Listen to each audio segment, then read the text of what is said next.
Right. So today I want to spend the first part talking about architecture, not information architecture necessarily, but architecture. Then I would like to talk with you about some of your responses to the readings, which recognizing the sometimes not fair thing about out-of-print books and the number of library things. Some of you may have read Information Anxiety, many of you probably instead read Hats, so we'll talk about the readings, and then I will give you a full hour in your groups to have group time. And your facilitators for today have a copy of a presentation on the architect Lou Kahn. I put that together as a sort of example of what you all might put together, since there are 4 groups, and this will all be in the evaluation sheet and the rubrics and stuff, but 20-minute presentation, pass-fail, and what I want you to do is make it possible for your classmates to understand something about your architect. When they remember at the end of the class, when you're showing them design work that you've done, from the point of view of that architect, let's give them some basis to remember what that architect was all about. So pretty straightforward, I'm hoping, and if anybody has a lot of anxiety about what this presentation is, please allow me to relieve that anxiety for you. Okay, so architecture. Is anybody here an architect? And you've just been sneaky. I was an architecture major. You were an architecture major. What happened? Well, I mean, sorry. My degree is in architecture. It is. Where did you study? Iowa State. And did you do that because you wanted to make buildings when you started it? Wow. That's like no, there's no one reason, but. That was in the mix? Yeah. Is it still in the mix? Not so much. Okay. Yeah. Okay. I did a little bit of that. Okay. I never became a licensed architect, but I worked in the field for several years and am very joyful to have pivoted into this situation right now. And I bet the availability of employment is one of the sources of joy. Is that true? Yeah, that's a. Is it a primary driver of joy? That's a big chunk of it, but there's. Yeah, okay. I'm going to need to. Even that industry is healthy. It's not so healthy. Okay. Well, I'm going to have to convince you to go get a coffee sometime so I can dig into you a little bit more. Other people here ever been called an architect? Systems architect, software architect, experience architect? Anybody have a dad or a mom or a grandma or a grandpa who's an architect?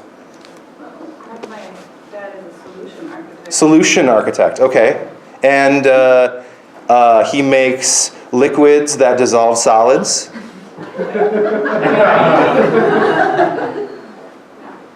I didn't mean to mock your dad. I'm just saying, words, just that word, right? Solution is hard. And then architect, what does he do? Works for a software company. Okay. Intelligence. Works with clients after the sale of software to them to configure the software for them. After the sale of the software, then the solution architect is part of shaping it to fit the business. Okay.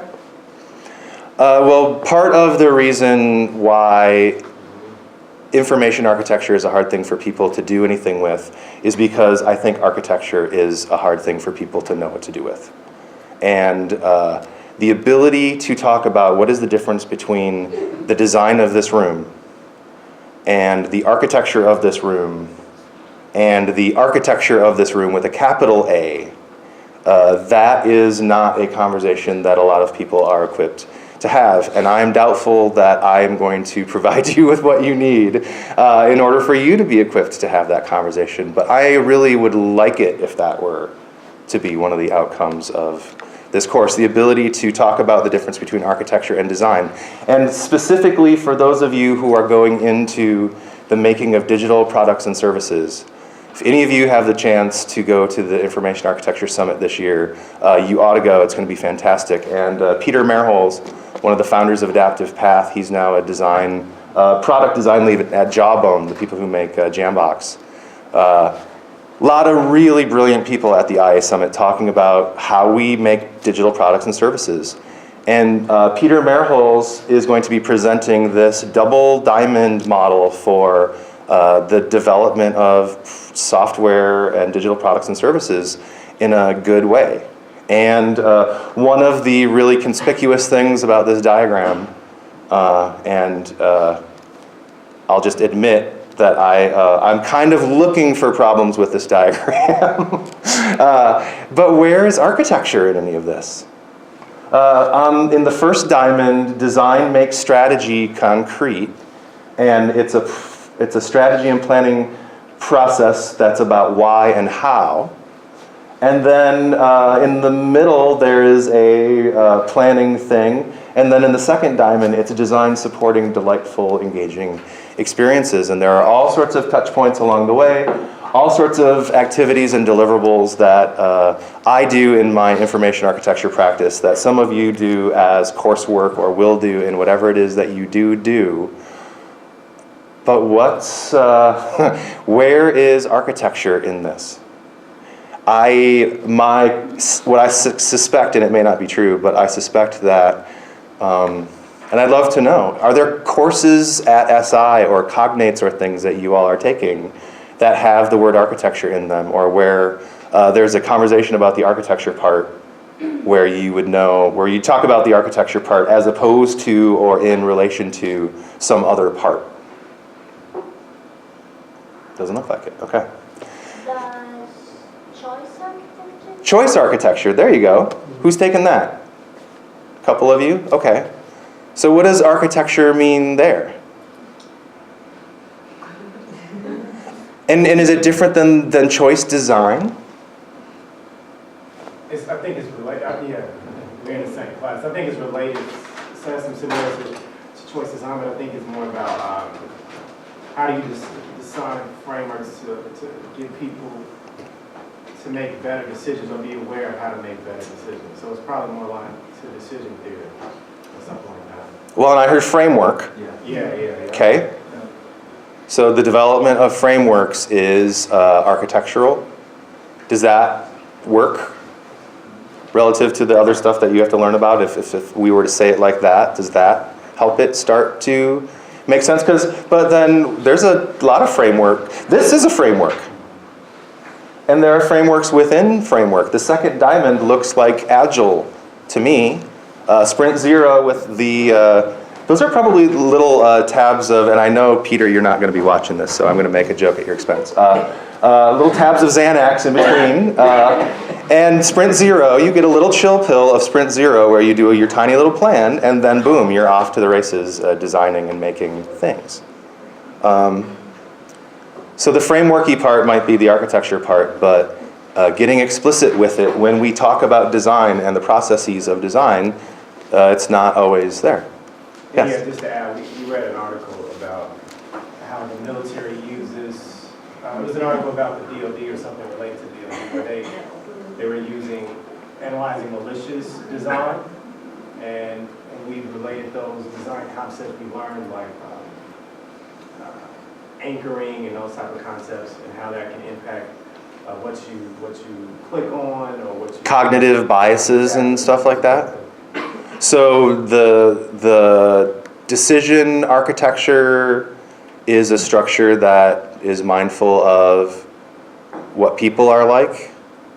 Maybe too is in there? Yeah, taking those into consideration. Yeah, that's exactly. Because it's not a framework, is it? Are these decision frameworks things that computers could just execute against? Like you could just drop it in as a object-oriented framework for a computer and they could do it? Or is this about people? Or are you not far enough along yet to... I would assume it's about people knowing how we tend to behave in a certain environment, how we as a designer can take those into consideration so that the object can kind of activate the rationale of human. That's awesome. Yeah. Isn't that awesome? Yeah. That you could have a rationale for what you want to see happen with how people are going to make the decisions in a product or service, and that you could put a framework in there where that's what they're going to do more naturally than if you did it some other way. So that starts to also feel like, how is that different than design though? It's similar, but I don't think she framed it in that way. Mm-hmm. I think it's similar. Okay. Well, this is... Can I say Yeah, something to that? go ahead. I think if we're talking about architecture, there's a difference between the design of the actual building and how somebody experiences the building. So the way she's describing the framework, we're talking about frameworks, it's like it houses whatever your experience is. It, like somebody made the example of falling water last time, I think, and how it kind of pushes you out towards the back because of the light. That's kind of like guiding your experience. Yes. So you don't have to do that. You can just go to the bathroom. The bathroom is designed, but the experience is kind of architected, I guess. I like that. So, has anybody here been in a Frank Lloyd Wright house? There's one in Grand Rapids, Michigan that's open to the public on Tuesdays and Thursdays that I highly recommend you go. He does stuff to you. He compresses your body. No, he really does. He's understanding, like this choice architecture, and what are my anchoring biases and my cognitive biases, and then how can I set the thing up to be mindful of those. He will compress you in an entry, and it does not feel comfortable. It wouldn't pass code today. And then throws you out into an open space, and that feeling of compression and release is part of the experience of the architecture. And so you've just said, well, maybe the architecture is the experiential part of that. And what design is doing is the making of the doorway, let's say, or the making of the bathroom. The instances, the pieces inside of it are designed, but the totality of what you do is, that's the architectural part. Yeah, that starts to also feel workable for the kinds of things that we might be involved with making and doing. I think it does get down to the net holes, to the ontology, to the what are the building blocks of the thing. The architecture part. I think that there are ways to be working in a designerly way, to be using the action of the verb to design, where you are subject to the laws and the governing principles of the net and the shape of its holes, let's say, to torture this analogy further. Designers solve problems inside of the constraints of how the net works. And that's about what's true. There are these things, these rules, the physics, the what's possible, the constraints, and then inside of that you can design stuff. And architects, people like my hero, Richard Saul Wurman, who do all kinds of design work, who are excellent designers oftentimes, not wanting design to be the container, and having a way of talking and thinking about this stuff where you use words like truth. And for those of you who can't read the slide, the classic pervasive seduction to designers has been to find a solution instead of the truth. And maybe you could use that framing as some of the differences between architecture and design. Mr. Wurman likes to brag that he was only ever not fired by two people. One of them was the architect Lou Kahn, who he reveres and adores, and the other was Charles Eames, who is pretty famous, also trained as an architect, but Charlie and his wife Ray Eames, they called themselves designers and framed everything that they did as design work. And so him choosing to call it information architecture, he could have very well called it design. He was familiar with design. But I think this is part of it. So back to Charlie Eames, his definition, and I think that there is a co-authorship of many of the things that have been attributed to Charles Eames. But the Eames, let's say the Eames definition of what is design, it's the ordering of materials toward the solving of a problem. That was that was very countercultural for them to take that broad of a view of design, and they worked across film and furniture and objects of all kinds. But that's for them what design is solving a problem. What Mr. Wurman is talking about here, the truth, that's before the problem. And so maybe that is also part of what is in play here with, if there is a distinction, important distinction between architecture and design, maybe that's it. Problem solving and truth seeking as modes that are not interchangeable. Yes? So what is meant by truth in this? What is meant by truth? That is I had somebody ask me that at World IA Day. I gave a presentation about the work of this guy, which I'm fairly obsessed with, and 5 patterns from it. Got to talk with a lot of people afterwards, and one of the persons that I spoke with said, yeah, what is this capital T truth that you guys are talking about here, that this guy's talking about here? I think it works both ways. I think there's a situational small t truth, which is the let's make the net holes thing explicit.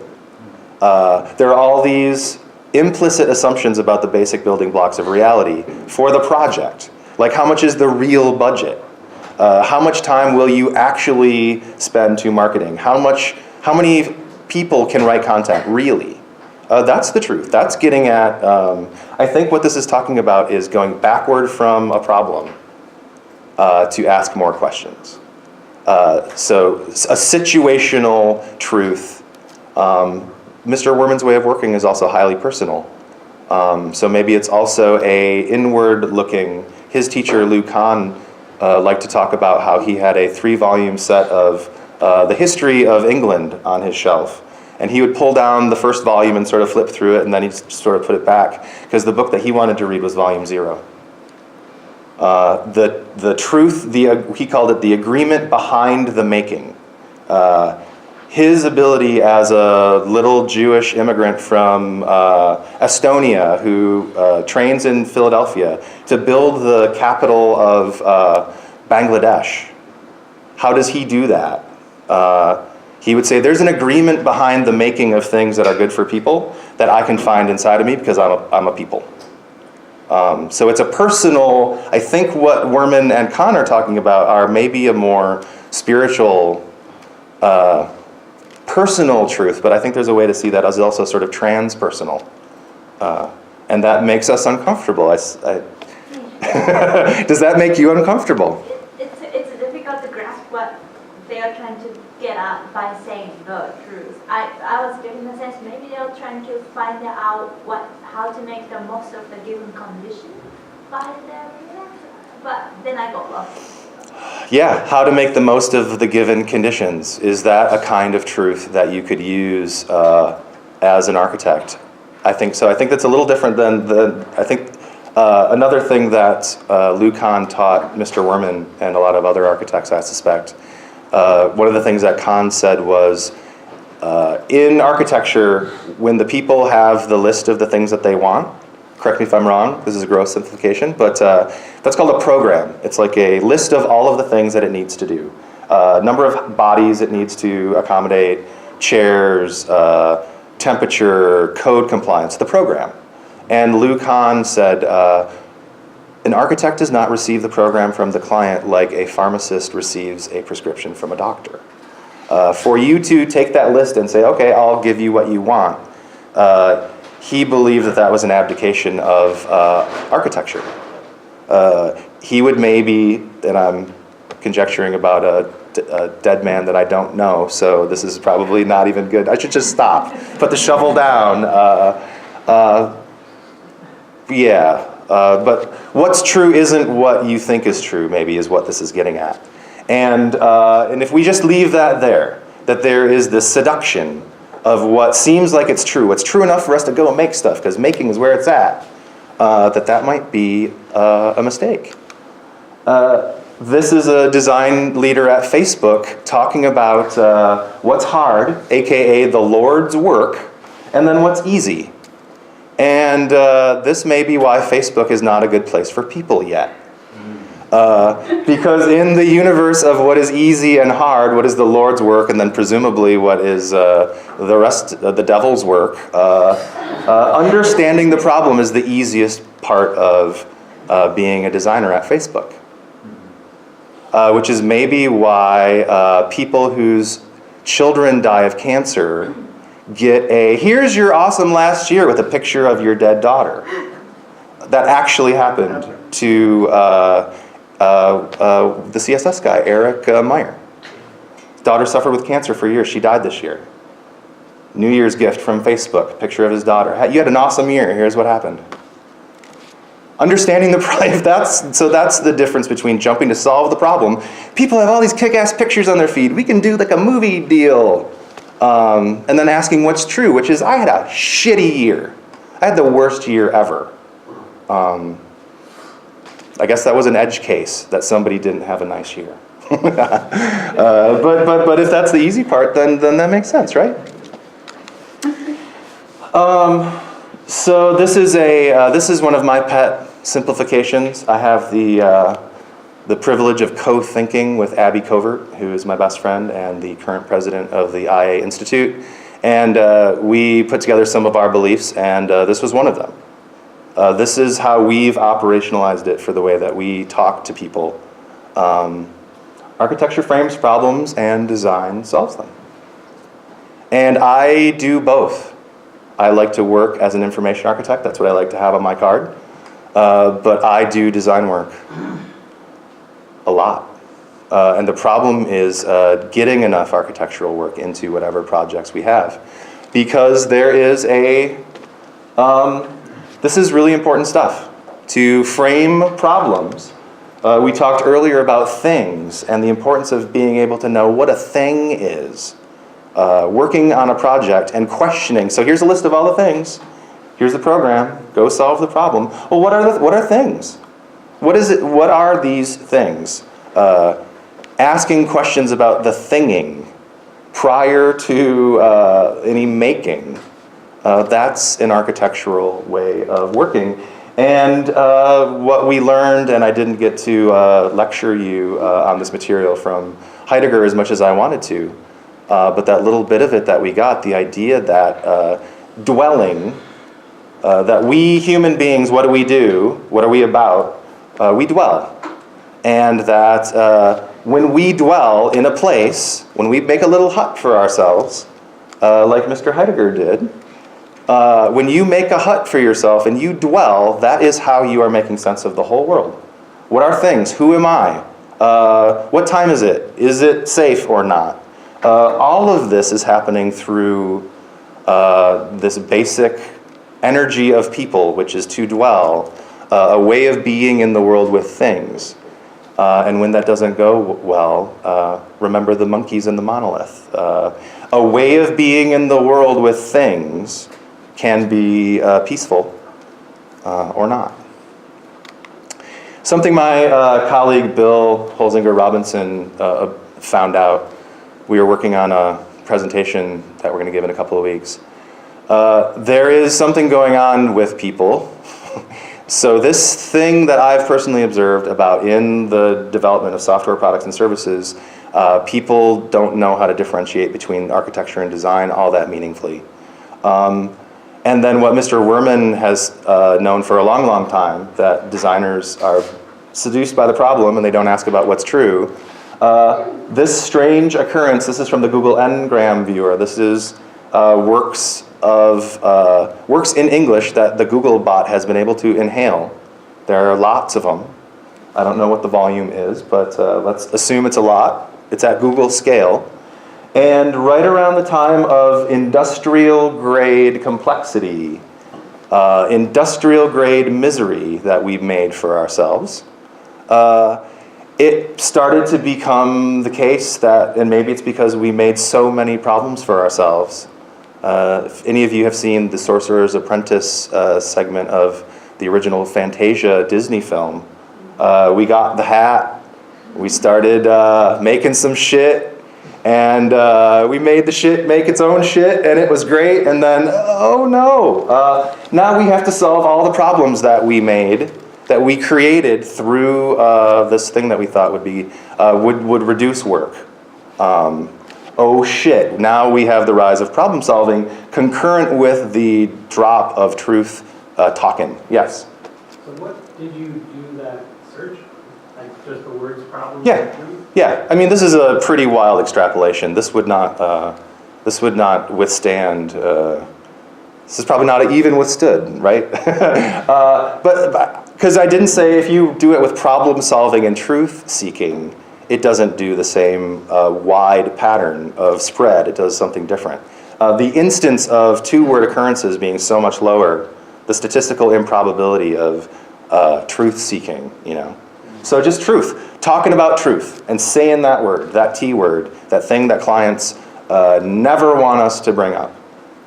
Like, yeah, well, the budget is X, and hey, is that true? It's like, what do you mean? You call me a liar? I'm like, no, but is that true? Well, let me tell you about the problem. Okay, here's the problem. The problem is we have kind of a budget, we have kind of a thing, and you're kind of smart, so if we could kind of just do this, we'll kind of keep getting more of what we already have.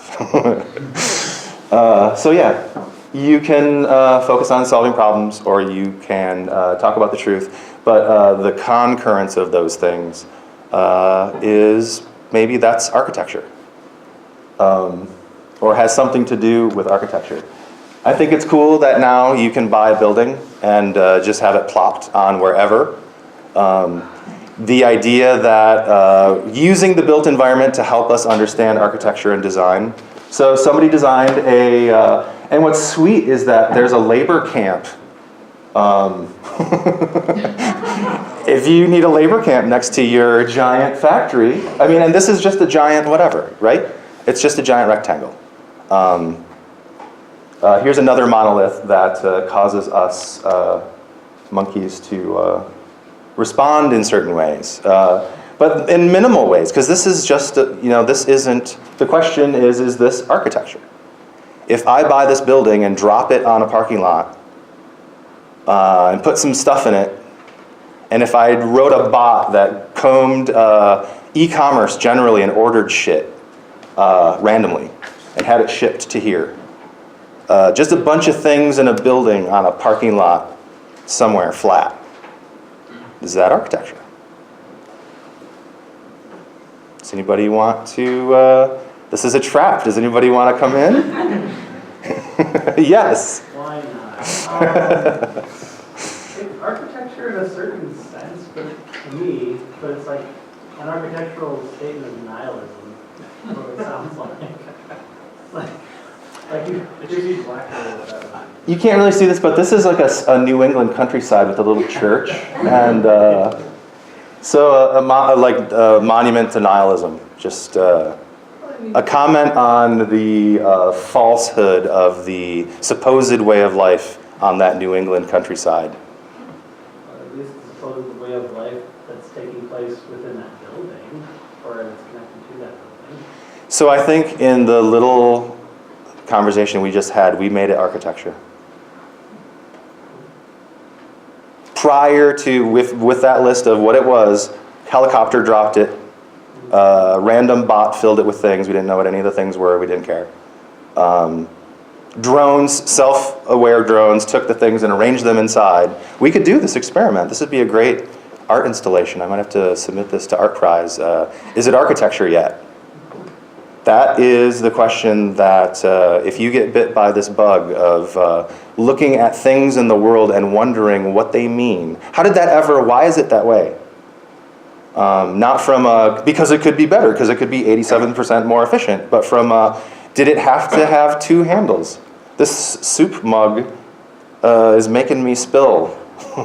The two handles thing just doesn't work. It should have one handle, but then it's not then it's a mug and how do you make it a soup mug and not a coffee mug? The line between architecture and just a building, structure in the world and just a thing, is not easy to sense. I think, Yes? so you mentioned about architecture framing a problem. So if the problems that those people are trying to get at is to avoid tailoring the building, then this Yes. aspect. Oh, that's brilliant. If the problem is what ought to be happening inside the building, then maybe it's not the architecture. So it depends how we get at defining a problem. If you framed this as a project where the absence of configuration to the situation were virtuous, then somehow that makes it, yeah, I'm completely buying that. And that's, That's crazy, though. These are the same atoms, right? Well, and I'd like to provide some context for this conversation. So, yes, you see they call it the labor camp. I know it sounds weird and really bad in English, but in Chinese, it's more like a place where you have your construction laborers live in while they're working on the construction, right? Yeah, worker housing. Sure. House. So it's well, language is a subjective thing, but this structure is meant to be temporary, Okay. fast. And so when the construction starts, you can move in a day. Mm-hmm. And then when it's over, you can just scrap it in one day. Yep. So it's meant to be fast and easy and non-configurable because it's temporary for a certain purpose. So I'm grateful that you brought up the temporary piece, because for a long time that would be, I think, in a earlier time before so much computer stuff in the world. If you said, what is architecture? Well, it's some sort of building that wants to last. Like, it's meant to be a thing with presence that is enduring. That's actually never been true of buildings. The people who are working on Yamasaki did a tenement in where was it? It was in Missouri. It was like a testament to the idea of urban planning gone wrong, and they dynamited it within like 10 years. It was supposed to be 80-year life of the building, and was so bad that they blew it up and then took it away, and you couldn't see any evidence of it having been there. So yeah, temporary. So less architectural if it is temporary, at least if we're talking about a building, maybe? Yeah, I don't know. And also the discussion of labor camp. Is that, if that's your purpose and your sense of labor camp, is there a kind of a labor camp that could be built or lived in an architectural way? Is there a different kind of labor camp, maybe one where the inhabitants don't have keys to get out of it, where it's not an architectural space for how they're dwelling there anymore? Because they don't have the choice. If you take away the choice to dwell, is that no longer architecture? Yeah. It's fascinating. What is the line? How do you know the difference between just a building and a work of architecture? And then when you say work of, that's even got a loaded, because what are the other, a work of fiction, a work of art, a work of love, a work of, there's a framing there that is this is a dishonest framing. Is any building merely a building? They're magnificent. They defy gravity, for one thing. So being careful, and I, when I was reading through the tweets of World IA Day, 4,000 people talking about information architecture on one day. If there are things that would make me get excited, that's about as exciting as it gets. And realizing my cognitive bias. As I'm seeing this thing happen that I was present for the birth of and had a role in making be a thing, oh, this is great, finally, we're talking about information architecture, the architecture part of architecture. And then, yeah, but we framed it that way it was a choice architecture. We've started to frame this stuff to make you understand it a certain way. And even all of you here, right? You're being subjected to a framing that is trying to change the way that you see this stuff. There's an architecture and a design going on here. So when we sell this stuff out in the world, we use this framing and say not mere building versus work of architecture, but we talk about if you want to make this be a place, not just cyberspace, that's why you would work with an architect. And even further than that the framing of this, the structure of it, is explicitly attached to meaning. That we are trying to have it mean things on purpose. And even that can even be what we mean is the absence of configuration. I would argue that that framing is really architectural in its nature. A good fit between what you intend and how people experience it. One of the earliest framers of architecture as a sort of capital A thing, this famous illustration by Leonardo da Vinci is called the Vitruvian Man. And Vitruvius was a Roman builder of temples and structures who put together a way of a really good PR package for architecture, making it be a thing in the world. And I deeply admire what he did there because it was cunning, it was sly. Some of the most important entertainment and cultural value in Rome was the art and performance of arguments and of rhetoric. That was about as honored as a person could be as somebody who knew how to use the arts of rhetoric to make persuasive statements about what's true. They dug that shit. And so what Vitruvius does is he takes that and frames that in terms of people and says, just like the art of rhetoric rearranges the stuff in here, there is an equally rigorous way of practicing. And instead of making arguments that move around the furniture in here, we're making arguments by moving around the atoms and the blocks of material in the built environment. And many disagreements on architecture are able to be reconciled in terms of Vitruvius. Postmodernists and modernists alike will use Vitruvius to rationalize and justify their points of view. And so in gray are the three principles. How do you know what's the difference between just a building and architecture? Firmness, commodity, and delight are the most widely, the broadest translation. And I know a little bit of Latin. My sense is from reading a translation of the 10 books on architecture and knowing I had to take Latin twice to get a C.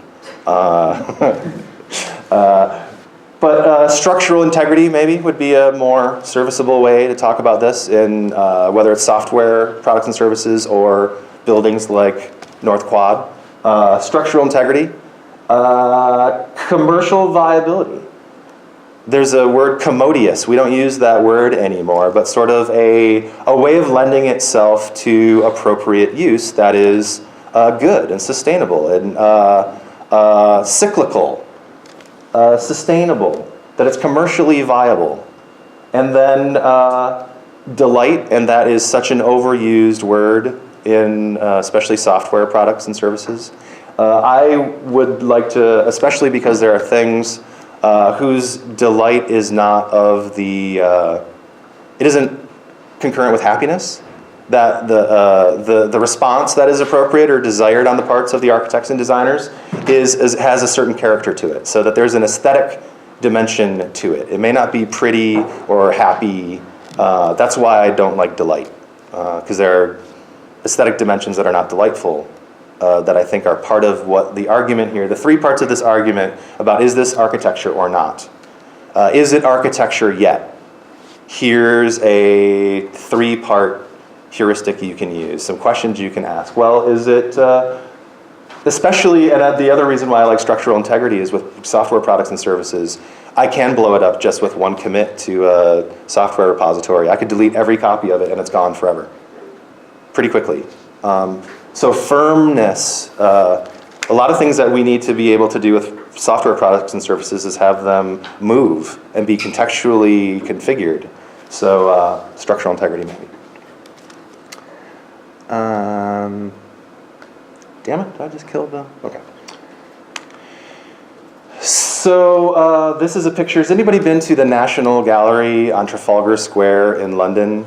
There is a wing of it called the Sainsbury wing. Sainsbury's is a department store chain, and they paid for a magnificent extension to the National Gallery that was designed by American architects.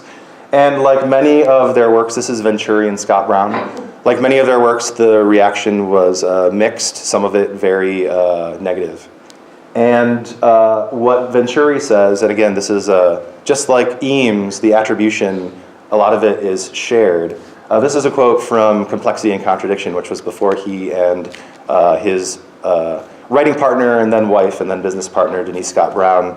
This is before they got together, so I'm going to call it Venturi and Scott Brown. When circumstances defy order, order should bend or break. Anomalies and uncertainties give validity to architecture. Meaning can be enhanced by breaking the order. The exception points up to the rule. So, asking the question of where is the architecture, and how is architecture related to meaning? One of the things that I like to do is look at the places where the pattern breaks in any kind of product and service, or building, or environment. Looking for evidence of the architecture, the joints of where things come together and where order is either maintained or broken. It speaks in ways that I enjoy listening to. And this building has, you can't see it, I couldn't find a good picture of it. The way that it adapts the visual look and feel of the Beaux-Arts main portrait gallery, and yet has all of these wonderful weird moments inside of it of postmodern play. It's a wonderful building, and the architectural experience of it, I think, is in the breaks in the order, not so much following his own. Turns out Venturi is consistent with how he talks. Breaks in the order, that's meaningful. That's where you know what it means. Not necessarily in the order, but in the breaks in the order. So getting away from architecture for a minute, maybe it's more helpful for us to focus on the verb and to say, what does it mean to be architecting? As opposed to designing. Can we be architecting and designing concurrently, simultaneously? And my contention is architecting is about what? And primarily about what things mean, but just generally it's about what. And that you can see it anywhere. This is the travertine marble on the floor of the plaza of the Salk Institute. What this means, just the way that these bricks are put together on the ground, there is the tiniest little seam here, a lip, between the pieces that are going in that direction and the pieces that are going in that direction. This defines what's inside and outside. This building is in San Diego, and a lot of the spaces that people are meant to use are outside of the shelter of the buildings. What is this? Oh, this is inside. What is this? This is outside. Because of reasons that are here as much as they are when you pull back and look at the rest of the building. Designing is about how things work. Not what things mean so much, but about how things work.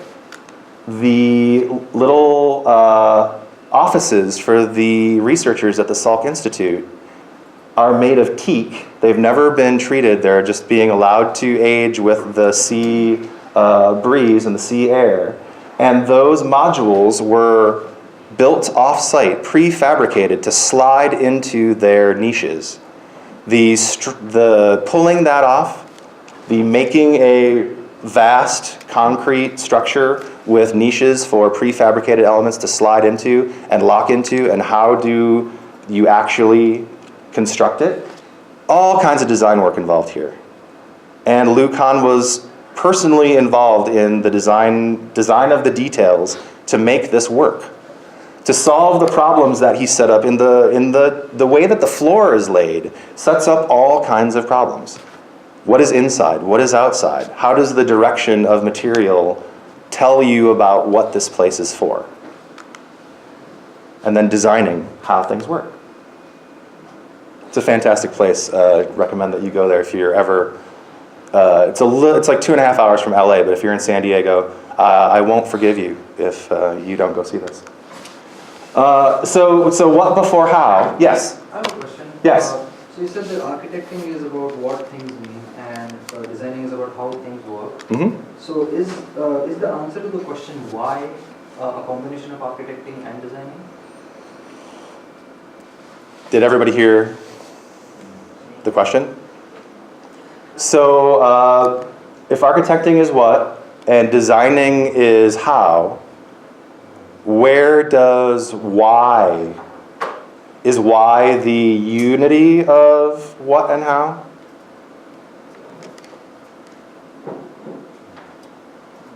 It's a good question. Where is why in all of this? If the little toy distinction I'm trying to set you up with here is what before how, architecture before design, architecting is the framing, designing is the solving. Why is the truth? Yeah, I like that. Yeah. I think why comes before architecting or even designing. It's the first step. Yeah. Well, and yes, thank you. And with the Salk Institute, the why is Jonas Salk has cured one of the most awful diseases and killers of children imaginable with the polio vaccine, and has unlimited funds and wants to build the kind of research facility. Part of his goal was that he could invite Picasso to come there, and that Picasso would find that to be a aesthetically, intellectually, like the kind of place that you could pull Picasso to. That was part of the why. Did it work? I believe that Mr. Salk went on to marry Picasso's mistress. That's probably enough. I don't know. I got nothing. Yeah. So why? Well, and why? Why Facebook?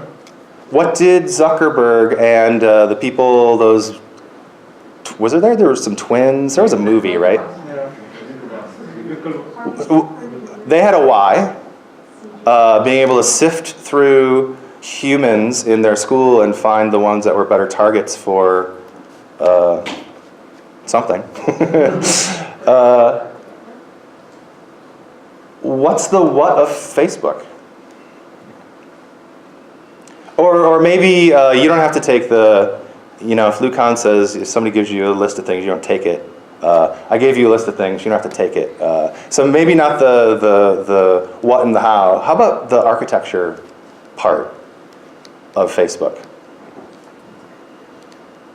You are meant to be friends with somebody. Is it a part of architecture, you said? The architecture is part of the architecture here, the friending. So that's what they try to construct between human relationships. It's not. And they have a particular meaning that they're trying to frame here too, right? Because I'm friends with people that when I was a little boy, I wouldn't consider the type of relationship I have with somebody called my friend on Facebook. That isn't what I knew as a 12-year-old what a friend was. But it's evolved into being that way, right? Like when it first came out, those first 10 people really were your friends. And then however rapidly, yeah, of course, like not everybody on this is your friend. But I would argue that part of the architecture is the pre-existing relationships that people already have with each other, and this is built on that. And then it's evolved into like non-friends. That's pretty brilliant. The architecture of this was in the relationships that people had, and the software system was manifested as some structures that coexist with those other structures. Yeah. Yes? Is it about delighting the human connection? Like about how humans in themselves are social beings? So we can use Vitruvius to help us out here. What is the firmness, commodity, and delight of Facebook? The delight of being, I may have tweeted a screenshot of when Facebook said, Richard Saw Werman is your friend on Facebook. That delighted me. Yeah? I think there's a constant upgrade, like there's always architecture going on every day, so it's not something that's fixed, but the idea with which Facebook was developed with, I mean, that initial why or how now transformed it transforms every day, every minute, because somebody, even with the video for the New Year, Yep. somebody thought of that, like, not when Facebook was made, when it was even in its native state. Yeah, if you would have sent a postcard from the future to the founders of Facebook when they were in their dorms at Harvard making something to assist them in dating, and then you're going to have 1.4 billion people greeting each other on the New Year with videos that you auto-generate from their posts algorithmically. Yeah, well, and I think it's been attributed to Winston Churchill. First we shape our buildings and then they shape us. Zuckerberg and crew made an architecture, put structure in the environment, shaped it because of reasons. An active architecture taking advantage of other architectures among people. And then from time to time, this is a good place for people. Isn't that interesting? The buildings that I love, part of the reason why is because they seem to me to be a good place for people all the time. This one changes so often. Every so often, I feel like it's a good place for people, and then other times it feels like it's against my humanity. Yes. Also, I'm not sure where this fits in with any of this, but the influence of other structures on Facebook. So it's not just people that influence it, but now like Facebook updates for their competition, Twitter, right? Things Facebook has done to keep up to the date with Twitter and other similar systems, whether it's buying them or just not taking bits of their structure and putting it in Facebook. Yes. So influence of similar buildings to go. And some of those interventions that they make to the structure of how they do what they do are executed not architecturally, I would argue. Some of the worst ones are problem solvings that go awry without addressing the architecture of what things mean and how the making of it interrelates with the understanding of what it means. Oftentimes they release products and services, features that are not seemingly architected. Yes? I remember you said in the previous slide that how architecture is framing a problem and it's designed to solve that problem. So now, are you saying that architecture is going to architect itself and as designers are going to be solving a problem? There are self-creating architectures. And as designers, we have to be organically solving it? I don't know. I don't believe in many have-tos of any sort. But it might, yeah. Is it good for us to make things that make architecture on their own? There were experiments in postmodern and deconstructivist architecture to allow things beyond human intent for a way of life to generate the instructions for what gets built. And a lot of those didn't turn out in ways that people would want to, those were experiments in architecture. But this is a place where we live. If you go to a concert, the blueness of that band of Facebook blue glowing off of the screens, go up in the balcony at a rock concert. Where are the audience? They are in an architected place. Like Andrew Hinton was talking about last week, nested layers of context there. But this has an architecture, and there are many things here that are worked on by designers all of the time. And us as would-be makers of this kind of thing, sent in to solve a problem, and I think this is one of the places I would love for you all to land, is when you are asked to solve a problem, being able to know when and how to ask the questions about what's true. Especially when the success or failure that you would have in being a designer, in solving the problem. I've been frustrated many times by being set up to solve a problem as a designer, and I'm using all of my expertise as a designer and I'm hitting a wall. I can't make it be good. And why is that? It's because I needed access to changing the architecture. I needed access to changing what things mean, or the size of the net holes, or I couldn't make it be good. Working in terms of solving the problem. Sometimes, and so to protect yourselves from the dehumanizing experience of being a competent designer, trying to solve a problem, and then when that's not working out for you, maybe the problem is that something is true that isn't true in the architecture that you're working inside of. There's the idea that form follows function. There's another idea that form follows forces. And are there forces in the world that you as a designer can't address because problem solving doesn't get at it? That there's a truth seeking. I wish that that would have happened when the designers who made this architecture. Is anybody here old enough to have remembered the first click-wheel iPod and iTunes 1.0 when it was a music player? The architecture of this has not changed. The reason iTunes makes me want to put pencils in my eyeballs. That's real. That isn't hyperbole. That's how frustrating this is to me as somebody who loves music. The architecture has not changed. They've designed the shit out of this thing, but the architecture hasn't changed. And the things have changed. The net holes have changed. So many things have changed, and we've merely designed it so far. Yes. So if you were Steve Jobs, then what would this look like? Exactly like this. Steve Jobs doesn't believe in architecture. Okay, let me rephrase that. If you had his authority, how would you change that? I would do, listen to me, I've already given myself this job and I've solved the problem a number of times. Full disclosure, and the battery's about to burn out, so I'm just going to stop this.